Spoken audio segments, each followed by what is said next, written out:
لا إله إلا الله محمد رسول الله. اللهم صل على سيدنا ومولانا محمد وعلى آل سيدنا ومولانا محمد وبارك وسلم وصلی علیہ. اما بعد،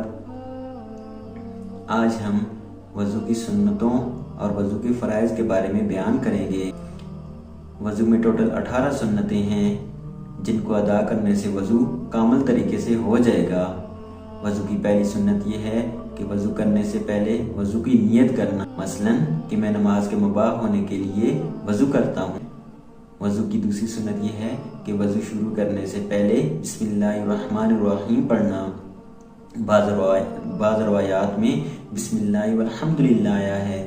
بسم اللہ والحمدللہ کے بارے میں علماء کرام فرماتے ہیں کہ جو شخص وضو سے پہلے بسم اللہ والحمدللہ پڑھ لیتا ہے یا وضو کرنے کے بعد بسم اللہ والحمدللہ پڑھ لیتا ہے تو جب تک اس کا وضو باقی رہتا ہے اللہ پاک اس کے نامہ اعمال میں نیکیاں لکھواتے رہتے ہیں. وضو کی تیسری سنت یہ ہے کہ دونوں ہاتھوں کو دھونا.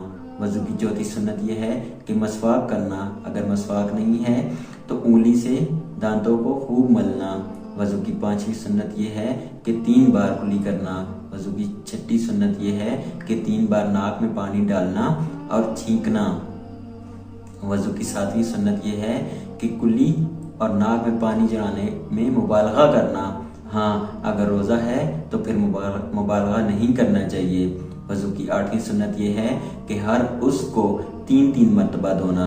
وضو کی 9ویں سنت یہ ہے کہ چہرہ کو دھوتے وقت داڑھی کا خلال کرنا اور داڑھی کا خلال کرتے ہوئے یہ دعا پڑھنا، ہاکذا امرنی ربی کرنا. وضو کی 10ویں سنت یہ ہے کہ ہاتھوں اور پاؤں کو دھوتے وقت انگلیوں میں خلال کرنا. وضو کی 11ویں سنت یہ ہے کہ ایک بار تمام سر کا مسح کرنا. وضو کی 12ویں سنت یہ ہے کہ سر کے مسح کے ساتھ کانوں کا بھی مسح کرنا. وضو کی 13ویں سنت یہ ہے کہ اعضائے وضو کو مل مل کر دھونا. وضو کی 14ویں سنت یہ ہے کہ پیر در پیر دھونا، کہ ایک عضو کے خشک ہونے سے پہلے دوسرا عضو دھو لیا جائے. وضو کی 15ویں سنت یہ ہے کہ ترتیب وار وضو کرنا. ترتیب وار وضو کرنے سے مراد یہ کہ سب سے پہلے ہاتھوں کو دھوئے، پھر کلی کرے، پھر ناک میں پانی ڈالے اور چہرے کو دھوئے، پھر داڑھی کا خلال کرے. تو یہ ترتیب وار وضو کا طریقہ ہے. وضو کی 16ویں سنت یہ ہے کہ وضو داہنی طرف سے شروع کرے. وضو کی 17ویں سنت یہ ہے کہ سر کے اگلے حصے سے مسح کرنا شروع کرے. بعض لوگوں کو دیکھا گیا ہے کہ وہ اس طریقے سے مسح کرتے ہیں کہ سر کے آدھے سے یہاں سے پیچھے مسح کرتے ہیں. تو سر کے اگلے حصے سے یہاں سے مسح شروع کرنا چاہیے، یہاں سے مسح شروع کرنا چاہیے اور چوتھائی سر کا مسح کرنا چاہیے. وضو کی 18ویں سنت یہ ہے کہ گردن کا مسح کرنا چاہیے.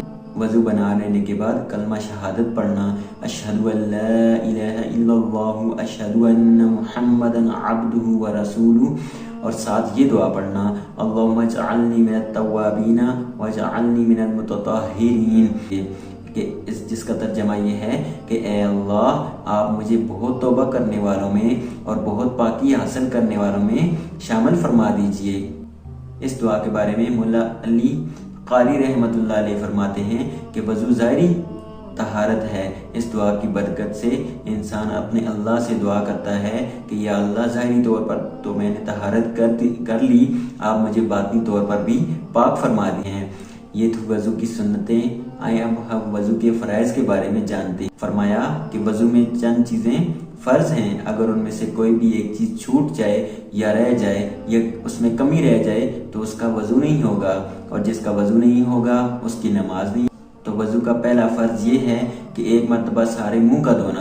وضو کا دوسرا فرض یہ ہے کہ ایک بار کنیوں سمیت دونوں ہاتھوں کا دھونا. وضو کا تیسرا فرض یہ ہے کہ ایک بار چوتھائی سر کا مسح کرنا.